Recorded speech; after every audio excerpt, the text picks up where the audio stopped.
가지고 오늘 말씀을 시작을 해보도록 하겠습니다.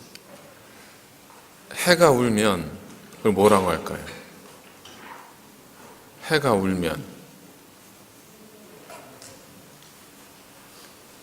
해운대.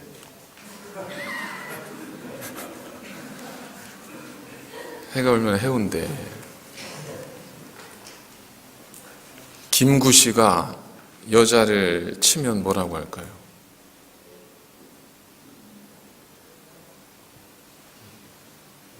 여자친구. 이해가 되세요? 아니, 못 듣는 분들 계세요. 사과를 한 입 베어 먹었습니다. 그 사과를 뭐라고 할까요?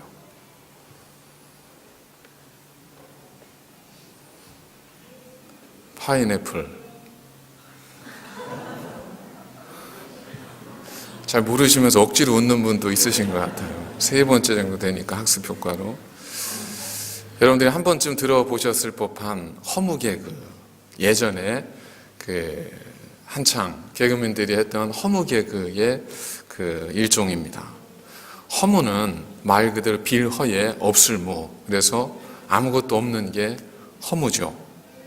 허무하다는 것은 비어 있는 겁니다.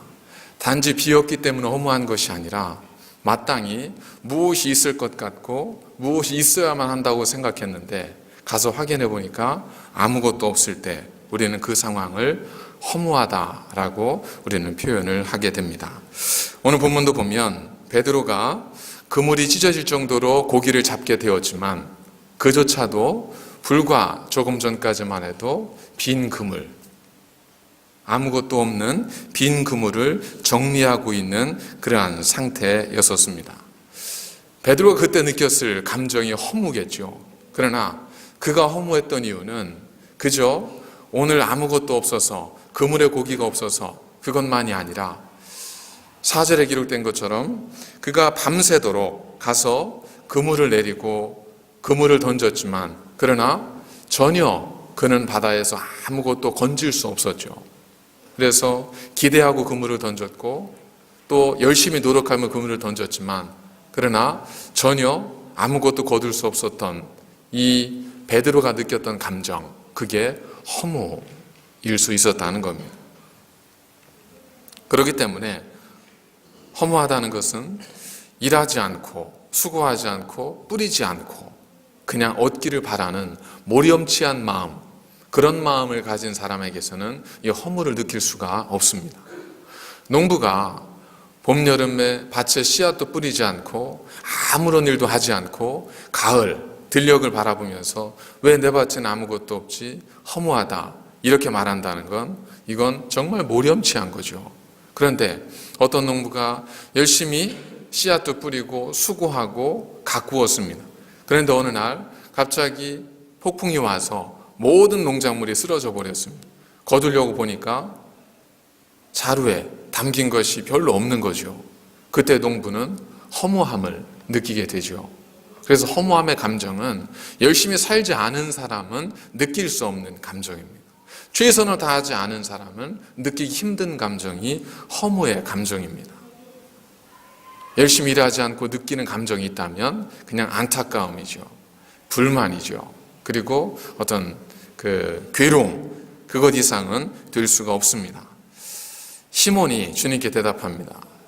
우리가 밤이 새도록 수고하였을 때, 밤이 새도록 수고하는 과정을 겪었던 베드로였기 때문에 빈 그물을 보면서 허무를 느낄 수 있었던 거죠. 우리도 허무를 느낄 때가 있습니다. 그저 내가 아직까지 가진 게 없어서, 내가 남들과 비교해 봤을 때 풍족하지 않아서 그래서 허무를 느끼지는 않습니다. 우리도 밤새 그물을 던지고 수고하고 애쓰고 최선을 다했음에도 불구하고 내가 거두어들인 열매가 없을 때, 만일 그 상황이라면 우리 모두도 이 베드로처럼 허무함을 느끼지 않을 수 없을 겁니다. 수고의 땀을 흘리지 않고 다른 사람을 믿어주지 않고 그래서가 아니라 성경에 말씀한 것처럼 사람이 무엇을 심든지 심는 그대로 거두리라 하는 말씀을 믿고 최선을 다해서 수고하고 애썼는데도 거두들인 것이 없을 때 우리는 그때 허무함을 느끼게 됩니다. 다윗은 최선을 다했습니다. 목숨 걸고 전쟁터에 가서 싸웠습니다. 그는 게으른 장수가 아니었습니다. 그는 비겁한 장수가 아니었습니다. 그래서 다윗은 가는 곳마다 승전부를 울렸고 다윗은 모든 전쟁에 승리를 했습니다. 많은 백성들은 그런 다윗을 칭송했고 그가 금유한양했을 때 그가 돌아온 성에서 받았던 것은 많은 백성들의 칭송과 자기의 충성됨을 칭찬해주는 왕의 하사품이 아니라 다윗에게 던져진 자신의 충성을 다했던 왕이기도 했고 자신의 장인어른이기도 했던 사울왕으로부터의 단창이었습니다.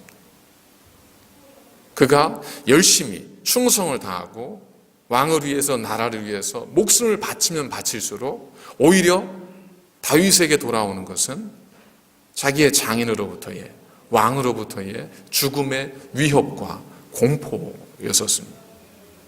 아무리 수고해도 밤이 새도록 그물을 던졌지만 오히려 다윗은 그럴수록 허무함을 느꼈습니다.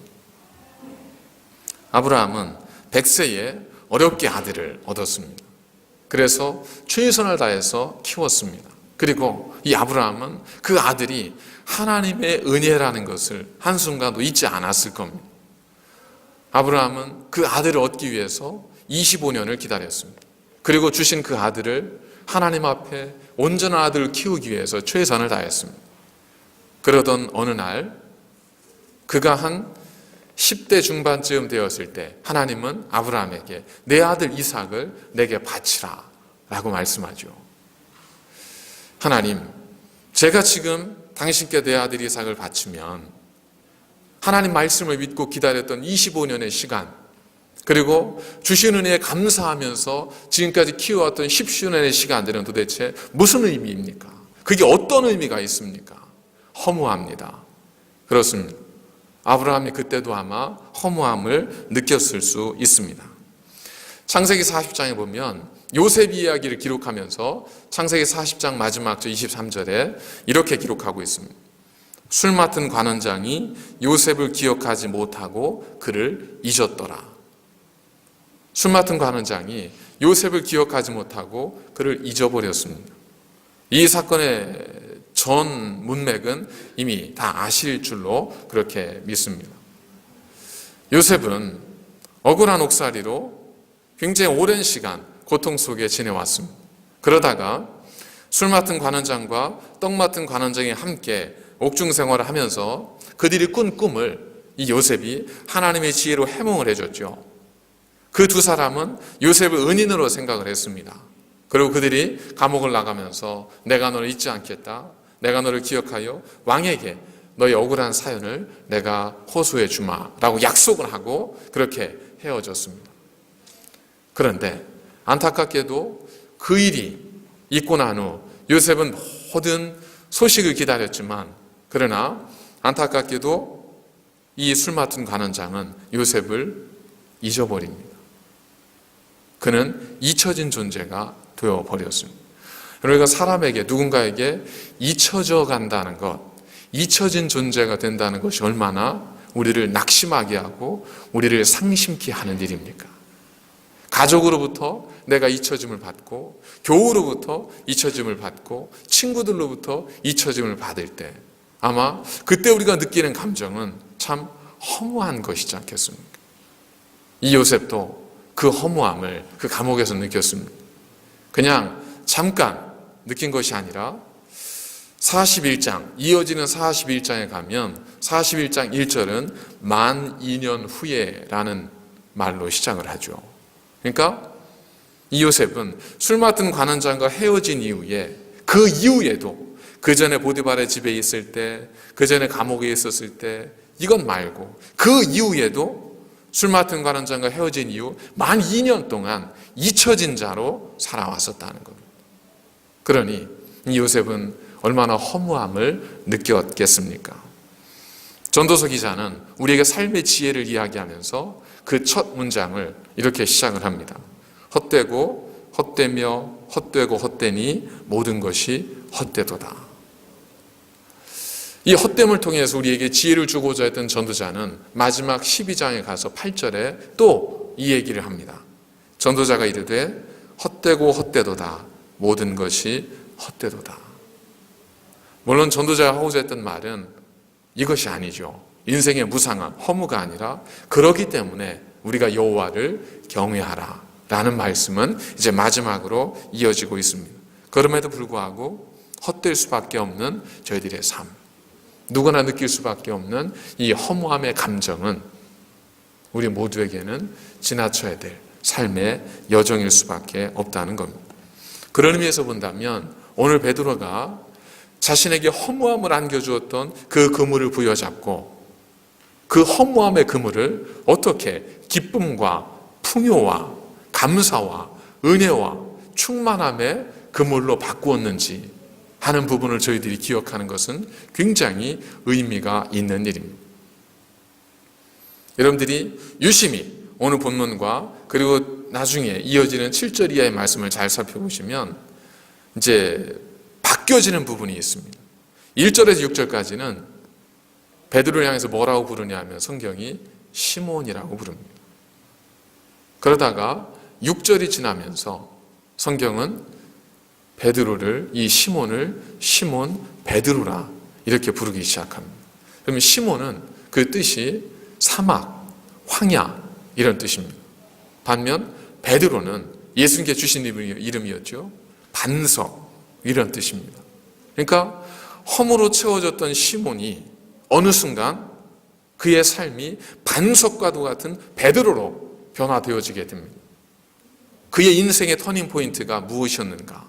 그의 빈 그물이, 허무로 채워졌던 그 그물이 허무함으로 끝날 수밖에 없었던 그의 인생이 어떻게 허무로 끝나지 않고 풍성한 기쁨과 수확과 그 열매로 그 삶을 이어가고 있는가 하는 것을 오늘 말씀은 우리에게 보여주고 있습니다.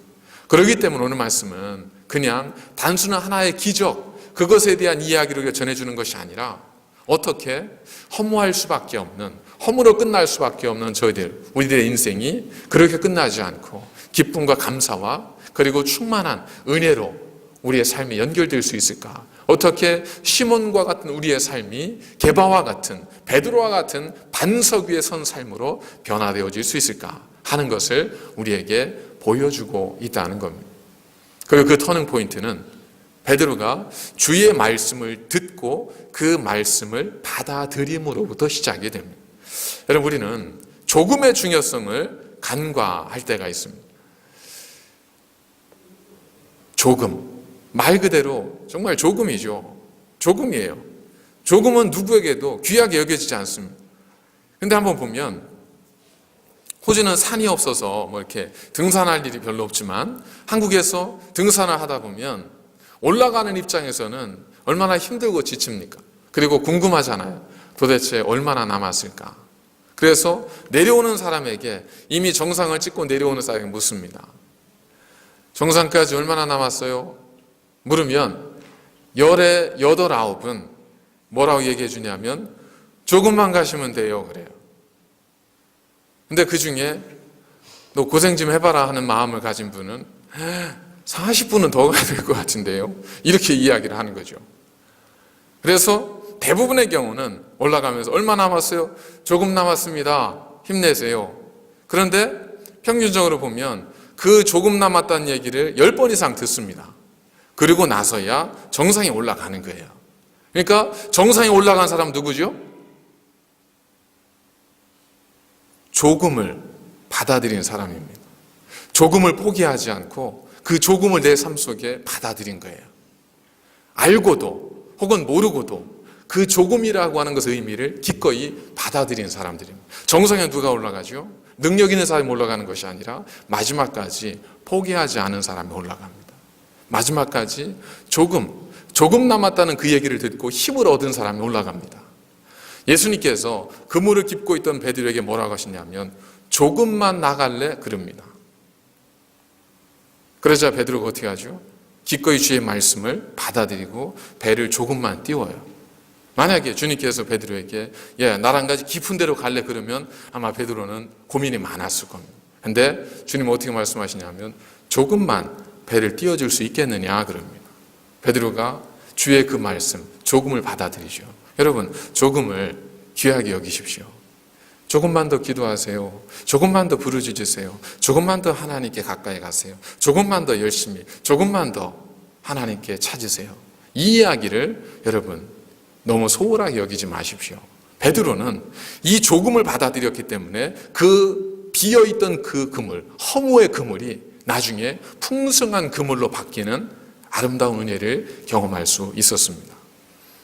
그러면 주님께서 그 베드로의 인생을 바꿔주기 위해서 그에게 던졌던 주의 메시지는 무엇이었는가? 오늘 본문에 보면 주님께서 화자가 되어서 명령하시고 말씀하신 내용은 4절에다 한 절에 기록되어 있습니다. 그건 뭐냐면 깊은 데로 가서 그물을 내려 고기를 잡으라 라는 거였습니다. 주의 명령은 크게 보면 세 가지이지만 의미를 살펴보면 두 가지로 나누어집니다. 첫 번째는 뭐냐면 깊은 데로 가라라는 겁니다. 게네사렛 호수는 다른 이름을 가지고 있습니다. 누가복음에서는 이 게네사렛 호수라고 이야기하지만 마태 마가복음에서는 게네사렛이라고 하지 않고 뭐라고 부르냐면 갈릴리라고 부릅니다. 그리고 요한복음에 가면 요한은 이 게네사렛 호수를 뭐라고 부르냐면 디베랴 바다라고 부릅니다. 그러니까 게네사렛이나 갈릴리나 디베랴는 다 같은 한 곳을 의미하는 단어입니다.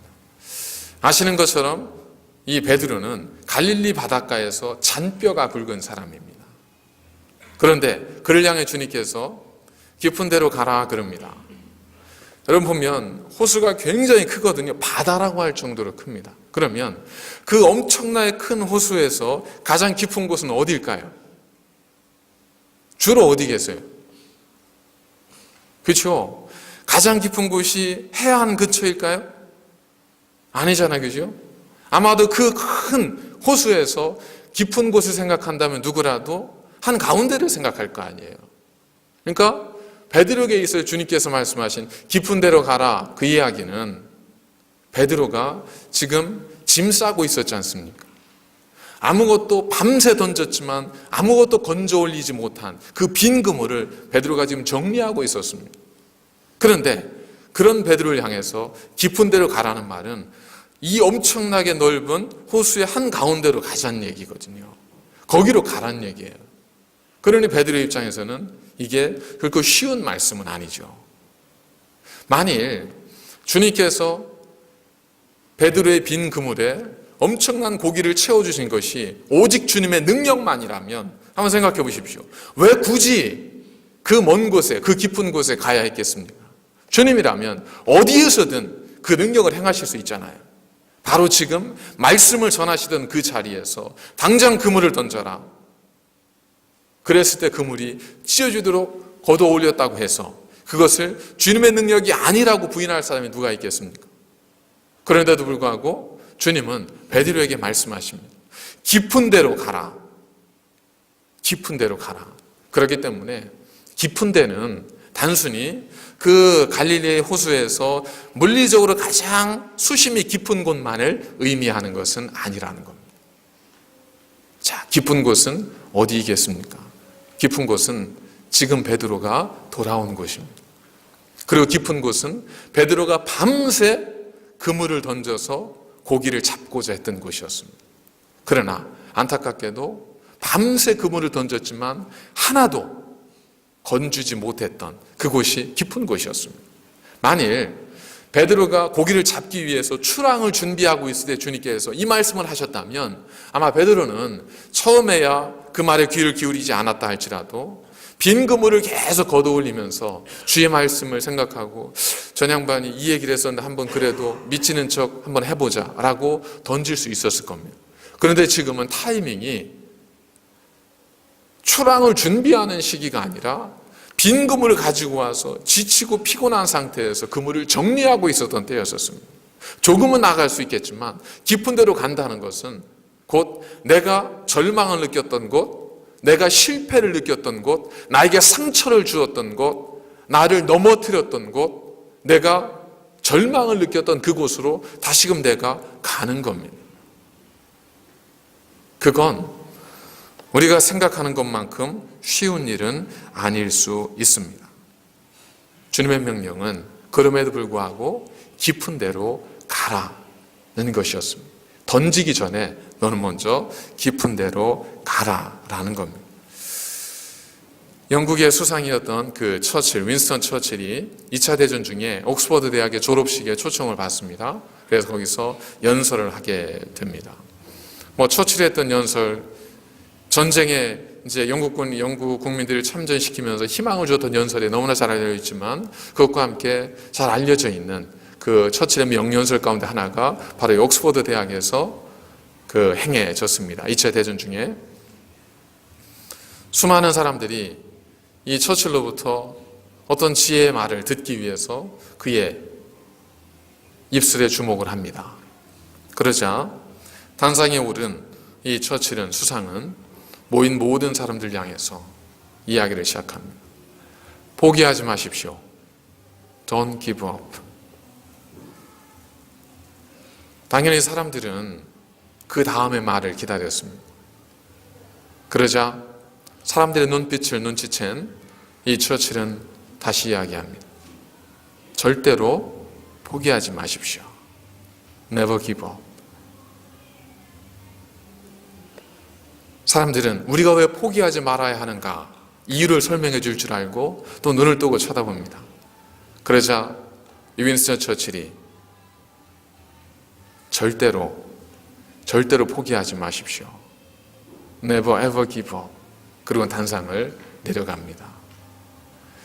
거기 있던 모든 사람들이 그 순간 박수를 치고 그 연설은 지금까지 가장 짧았지만 강력한 명연설로 회자가 되고 있습니다. 여러분, 주님께서 베드로에게 깊은 데로 가라 라고 하는 말씀을 의역해서 다른 말로 번역하자면 포기하지 말라 라는 것일 수 있다는 겁니다. 우리가 때로 나에게 절망을 주었던 곳, 나에게 상처를 주었던 사람, 나에게 실패를 경험하게 했던 곳, 그곳으로부터는 우리는 떠나고 싶어 합니다. 그것으로부터 관계를 끊고 싶어 합니다. 어떤 분은 호주에서 정말 열심히 사셨습니다. 그러다가 일이 뜻대로 되지 않아서 한국으로 돌아갈 결심을 하셨는데 그분이 가시면서 저에게 했던 말씀 가운데 하나가 다시는 호주는 오지 않겠습니다. 그렇게 열심히 사셨고 그렇게 열심히 남기 위해 쓰셨던 분인데 갈 때 하신 말은 다시는 호주는 오지 않겠습니다 라는 이야기였습니다. 그분이 정말 그렇게 할지 그거는 모르겠지만 어쨌든 그 당시에 그분의 마음은 그거겠죠. 사랑이 깊었을수록 상처가 큰 것처럼 우리에게 실망을 주고 상처를 주고 절망을 주었던 곳이라면 누구라도 그런 곳은 보고 싶어 하지 않고 그런 곳은 가고 싶어 하지 않고 그런 곳은 떠나고 싶어 하죠. 누군가로부터 상처를 받습니다. 말의 상처, 행동의 상처, 모든 어떤 사건으로 인한 상처를 받습니다. 그럼 우리는 대부분 어떻게 하냐면 그냥 떠나버립니다. 어떤 사람들은 어렸을 때 부모님으로부터 보호가 아니라 상처를 받습니다. 그런 분들이 자라면서 가정을 꾸리는 것에 대한 두려움을 갖게 되죠. 그래서 나타나는 것은 두 가지죠. 가정을 꾸리지 않거나 혹은 가정에 집착하거나. 그러나 집착할수록 얻는 것은 아무것도 없지 않습니까? 집착할수록 거둬들이는 것은 빈금일 뿐입니다. 또한 포기해도 우리가 얻을 수 있는 것은 빈금일 뿐입니다. 그런데 주님께서 말씀하십니다. 네가 상처받았던 곳, 그러나 내가 명령하는 그곳, 네가 절망을 느꼈던 곳, 그러나 네가 가야 할 곳, 그곳이라면 가라. 두려워하지 말고 가라는 겁니다. 우리에게 상처를 주었던 어떤 곳, 상처를 주었던 어떤 사람, 내가 실패를 경험했던 어떤 곳, 가고 싶지 않고 보고 싶지 않지만 만일 그곳이 주님 말씀하시기에 우리가 있어야 할 곳이라고 한다면, 우리가 머물러야 될 곳이라고 한다면 우리는 담대하게 가야 한다는 것. 왜 그런지는 나중에 말씀드리겠습니다. 두 번째 주님의 명령은 뭐냐면 그물을 내리라는 겁니다. 그물을 내리라. 우리는 다른 사람에게 우리가 그래도 대범하고 그래도 우리는 어느 정도 분별력도 있고 또 관용의 마음도 있고 그런 사람이라는 것을 우리는 인정받고 싶어 하죠. 그래서 우리는 이렇게 이야기할 때가 많습니다. 내가 여기까지는 하겠습니다. 그러니 그 이상은 나에게 강요하지 마십시오. 내가 이 정도까지는 내가 할 수 있는데 그 이상은 나에게 바라지도 마십시오. 이렇게 이야기할 때가 있지 않습니까? 베드로가 깊은 데로 가요? 그물을 던져요? 저 지금 그물을 지금 정리하고 있습니다. 제가 그냥 주님이 하도 가자고 하니까 가주기는 하겠습니다.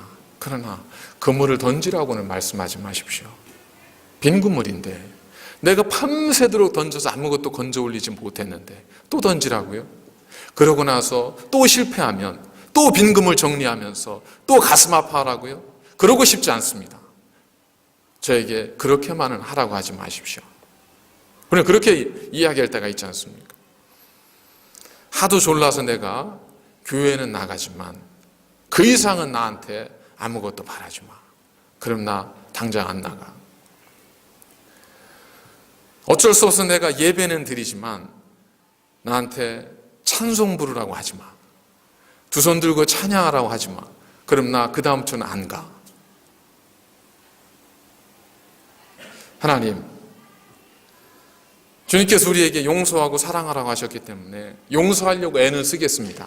용서해 보도록 노력하겠습니다. 그런데 찾아가서 그 사람을 찾아가서 먼저 용서를 구하고 혹은 용서한다고 말하고 사랑한다고 말하라고는 절대 말하지 마십시오.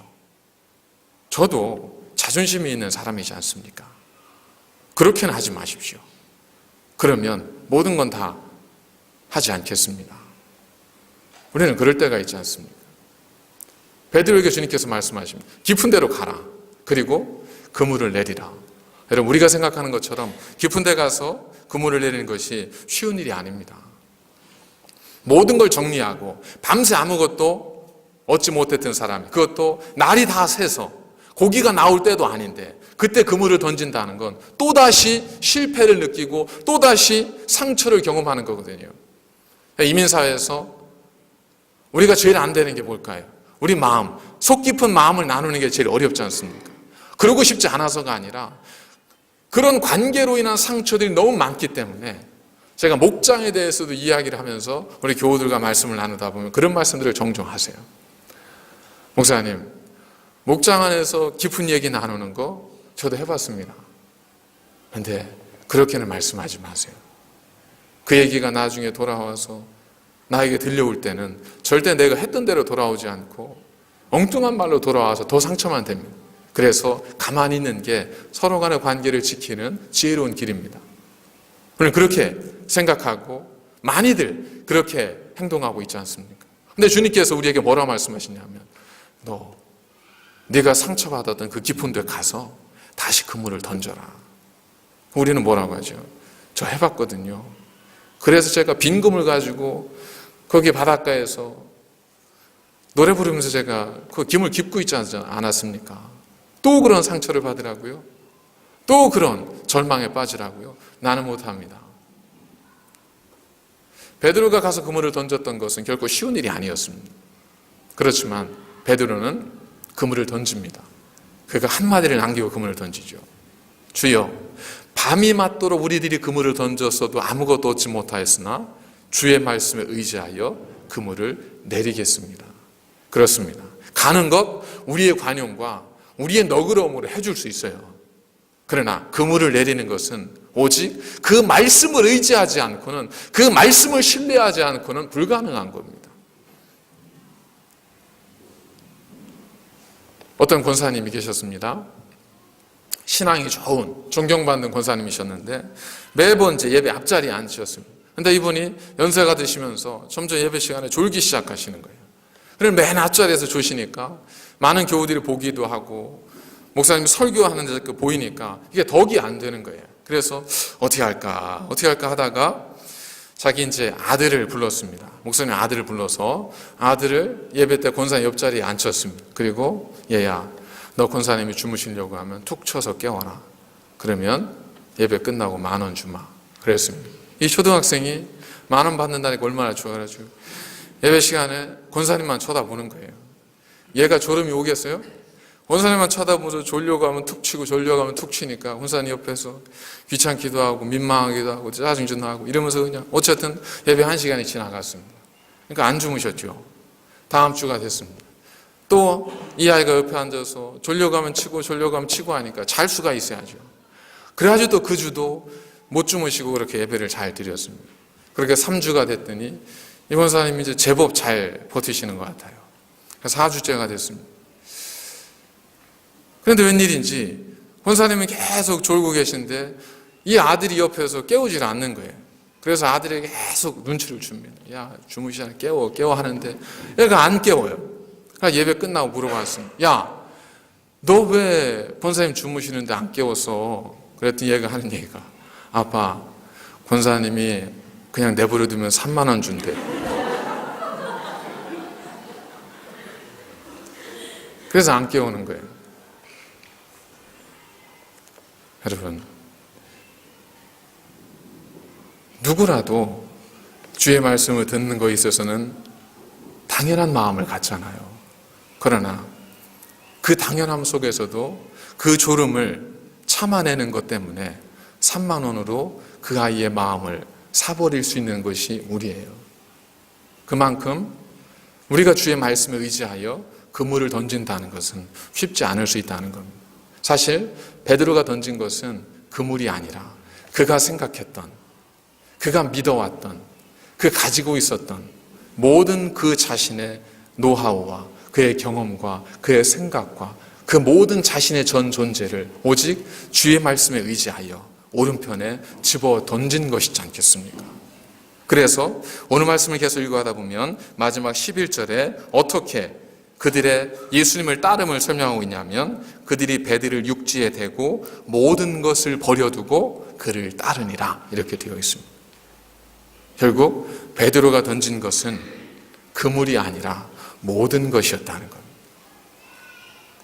그가 생각했던 모든 것, 그가 생각했던 기준, 이 정도까지면 이라고 생각했던 모든 것들, 베드로는 오직 주의 말씀에 의지하여 그걸 던져버립니다. 던져버렸지만, 그는 허무의 그물을 던졌지만, 그는 자기 가지고 있었던 자신들의 기준, 내 자존심을 다 던져버렸지만, 오히려 주님께서는 그것에 대한 보상으로 그물이 찢어질 만큼, 그러나 결코 찢어지지 않는 그물의 풍성한 기쁨을 베드로에게 선사해 주셨다는 겁니다. 그래서 주님께서 말씀합니다. 누구든지 나를 따르려거든 자기를 부인하고, 다른 말로 하면 자기를 버리지 않으면 나를 따를 수 없느니라. 그렇습니다. 우리가 종교적 의무감으로 깊은 곳까지 갈 수는 있지만 그물을 내리기 위해서는 하나님의 말씀에 대한 순종의 결단이 필요합니다. 여러분, 가족들로부터 상처를 받으셨습니까? 성경은 분명히 말씀합니다. 이웃을 사랑하라고, 그리고 가족을 사랑하라고. 가족은 우리의 깊은 데일 수 있습니다. 우리가 떠나왔지만, 우리가 상처를 주었지만 우리가 돌아가야 할 주님께서 명령하시는 그 깊은 곳일 수 있습니다. 사업에서 실패하셨습니까? 다시 안 하셔도 됩니다. 그러나 만일 주님께서 다시 깊은 데로 가라고 말씀하신다면 나에게 절망을 주었던 그곳이 우리가 가야 할 깊은 곳일 수 있습니다.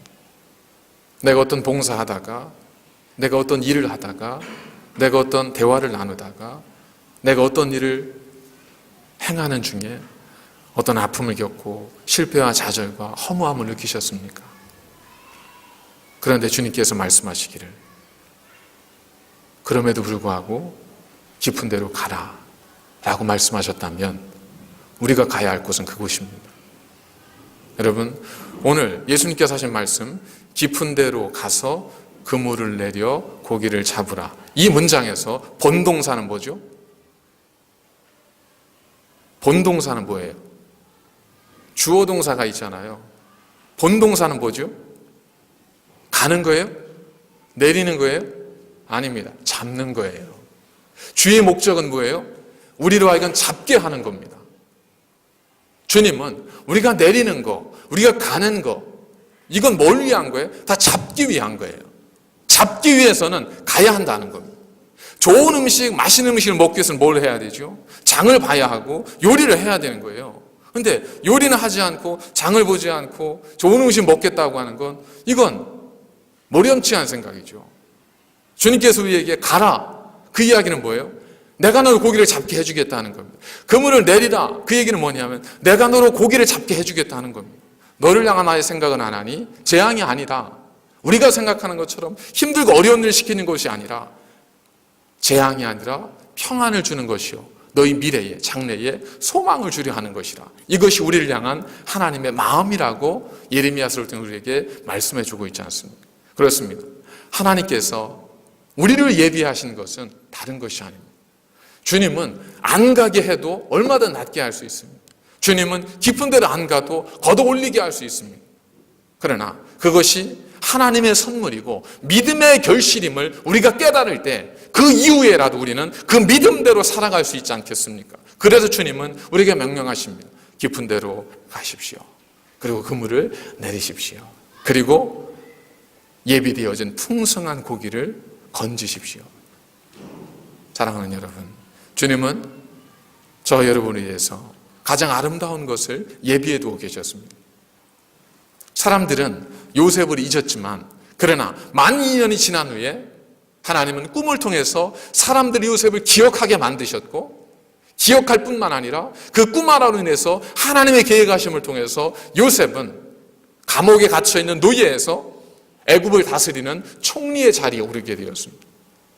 하나님이 하시면, 하나님이 함께 하시면 무슨 일이든 가능합니다.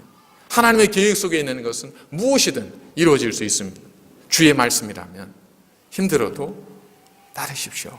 주님이 가라고 하시면 가십시오. 거기에 여러분이 예비되어 있는 놀라운 하나님의 선물이 있습니다. 우리 모두가 깊은 데로 가서 그물을 거두어 풍성함과 기쁨을 누리는 거룩한 삶이 되시길 주의 이름으로 간절히 축원을 드립니다. 기도하시겠습니다. 거룩하신 하나님, 감사를 드립니다. 우리가 떠나왔던 곳, 우리에게 실망을 주었던 곳, 우리에게 아픔이 되었던 곳, 그래서 다시는 돌아가고 싶지 않은 그곳. 그러나 주님은 허무의 그물을 가지고 그곳으로 가서 다시 한번 내 말을 믿고 그물을 던지라고 말씀하십니다. 하나님, 우리도 주의 말씀에 의지하여 우리가 떠나온 그 깊은 곳에 가 그물을 던지는 자가 되게 하시고, 하나님 명령을 따라 예비하신 풍성한 복을 누리는 거룩한 삶이 될 수 있도록 우리에게 지혜와 용기를 더하여 주옵소서. 예수님의 이름으로 감사드리며 기도드립니다. 아멘.